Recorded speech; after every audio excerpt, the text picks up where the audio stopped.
So another, object in modern sense when people talk about the Illuminati, the whole idea of insidious influence from another, the Bilderberg Group.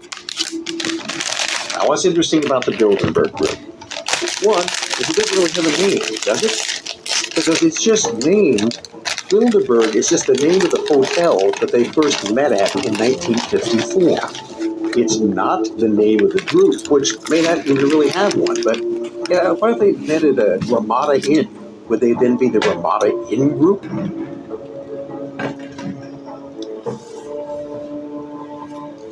The Bilderbergs are probably the most influential network of global elites that we have ever known. There is no other network or secret society that I know that has such an influence. And yet, the Bilderbergs are probably the most innocent of networks. In fact, technically, the Bilderbergs are nothing more than conference organizers, because the Bilderberg event, which is 2.5 days every year of invited elites, is the Bilderbergers. That's it. The question is, how did you get onto the list? And how are you invited? And what is the purpose? The original purpose was exemplary. 1954, the King of Holland, post-World War II, wanted to get the various members of society in the US and in Europe together so that we never have a war such as the one we just had. And this group met in the Bilderberg Hotel, which was outside of Amsterdam in the countryside.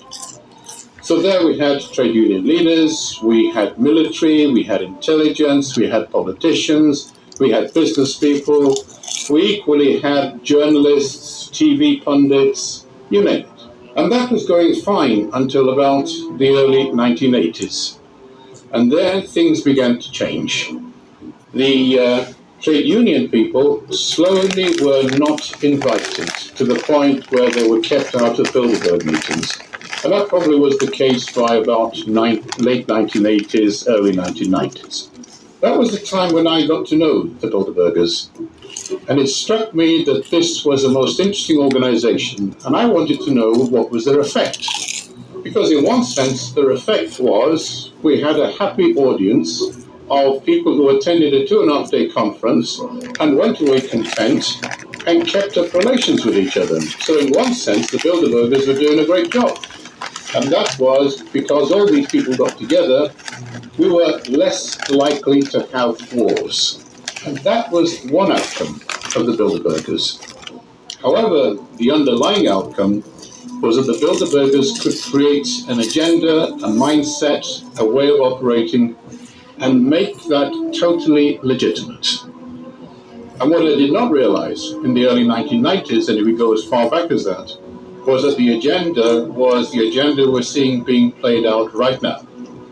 The war with Russia, the war with Ukraine, why we're having this war, the tensions with China, why Europe and America have tensions with China.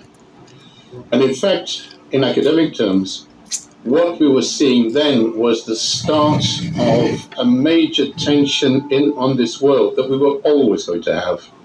And that is between the West and the East, but more specifically, between the different types of capital, the way we use finance, the way we invest, the way we look after our people between the East and the West. In human societies, you always have an elite. You have this social pyramid, and you have the haves at the top, the higher nobility, or the middle class, and the have-nots below them. That's the middle class. The kind of middle classes. Yeah. People who have a certain amount of wealth. And at the bottom, that's us, more. the have-nots. Okay. They're the ones you can really motivate. I'm a part of the have-nots. Some, but they want more. Who has enough power? Who has enough wealth? I ain't want to talk about those Most have-nots. can't get enough of either one of those things. I like him, actually. I really like him. And then down at the bottom, you got the peasants that grow the food that keep everybody alive. Right. People The at the top don't farmers. even know how to grow food. They would die. They would wither like flowers. Okay, Yeah, he like right. the useless tulips that they are, they would all die if it wasn't for everyone else building the bridges and bottom. doing the rest before them. But Us that's, truck drivers like I would. Arguably, they might say Farmers. that's why the masses can't be given power, because then they wouldn't need you anymore. Right. And that's actually an idea that's been proposed, is that the whole reason why you would have these elites that would obviously, throw out their trash and the beggars would go through it, was simply you could see someone living well and you could vicariously live that way. If there's one party leaders want to be invited to, it's Bilderberg. That's where world leaders from politics to industry discuss. Well, we have no clue what they discuss, because Bilderberg is an invite-only, ultra-secret conference where the press is not allowed, no military police, and security is super tight. So you go to a Bilderberg meeting. The meeting has 50 to 100 of the world's top elites. So they're right targets for any particular terrorist group. So the secrecy initially was to maintain security. That secrecy has now evolved, and that is now to maintain a particular perspective. It's true that many of the Bilderberg members feel they have the answer to our life.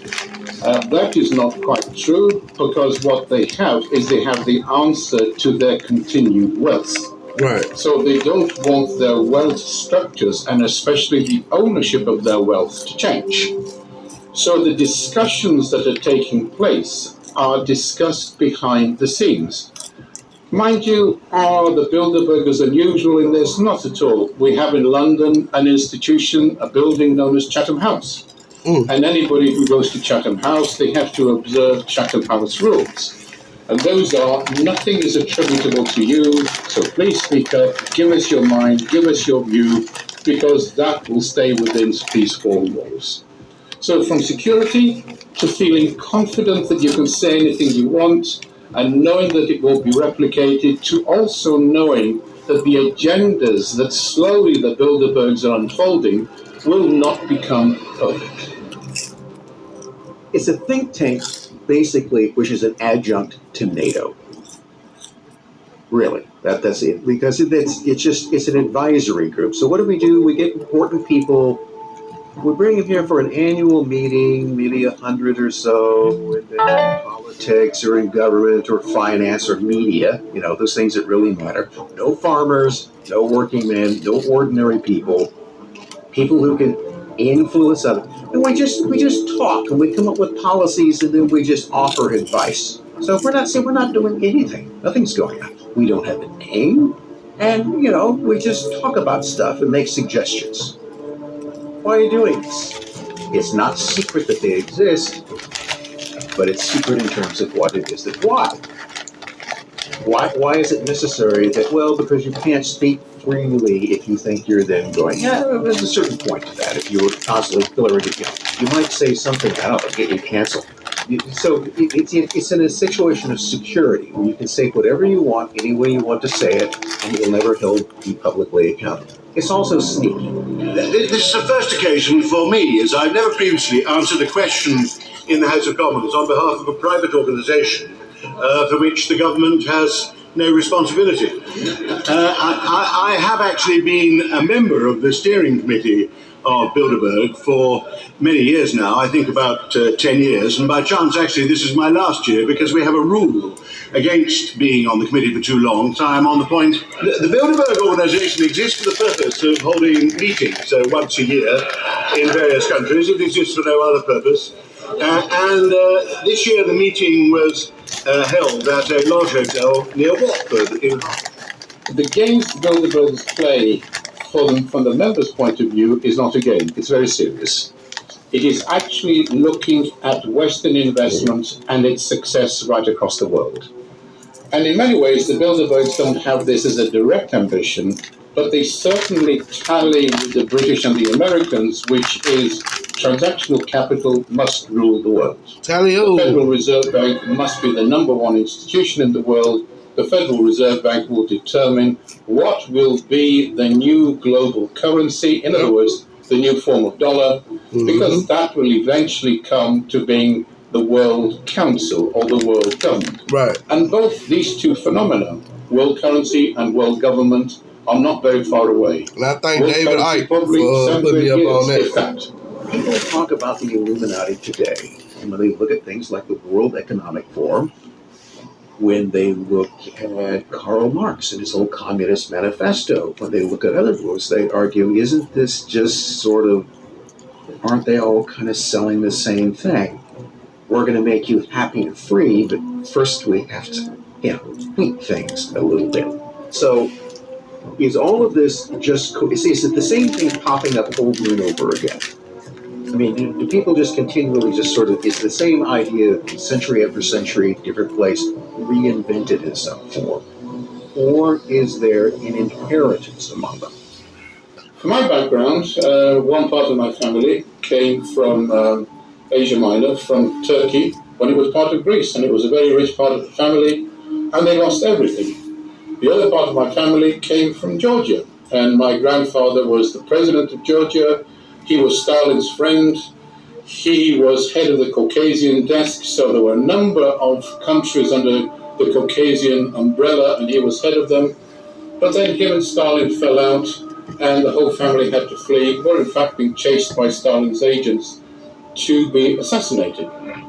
Now, when you experience that, and you experience no money, you experience using every skill you've got to try and get whatever food and scrappings that you can, your view on life and how to engage changes. Right. And once the top loses that touch of what it means to be not in a privileged position, of what it means not to have money, not to They ain't gonna know what to do then. what trust can you have of people who display their wealth, and it's an excessive amount of wealth? Right. The answer is very little. I don't want to So be the rich. Bilderbergers initially I don't want to be, made but an error I get most of the and way. never tried to reconcile that error. Instead, they pursued with the elites one particular direction, which to ensure that one form of global capital survived against the other form of global capital. I try to even that pyramid up a little bit if I was rich. Compare with the Bilderbergers. I'd be coming In from the what top, sense dipping no down through the society? middle class, all the way down Because to the no have-nots. society has such a transactional global influence that people... You know, some people can embrace that being rich stuff, man. You know, some people really can embrace that. That's their lifestyle. It's like me with truck driving. Everybody's different, and everybody, you know, ain't meant to do the same thing. Like, I made a song called By Myself. I talked about how I don't want to be famous. You know what I'm saying? I don't, because that's not me. I like being by myself. I mean, even though I'm not by myself spiritually, the Lord with me, but physically, I like to be by myself. That's why I was a truck driver. You know, who want to leave from being in solitude as a truck driver in peace, trucking with your dog, going and see this beautiful country? Who want to leave all that to do shows and tours in front of, you know, excuse my French, but people ain't been just the absolute nicest to me in my life from an early age and throughout. So who want to leave all that peace and solitude to perform in front of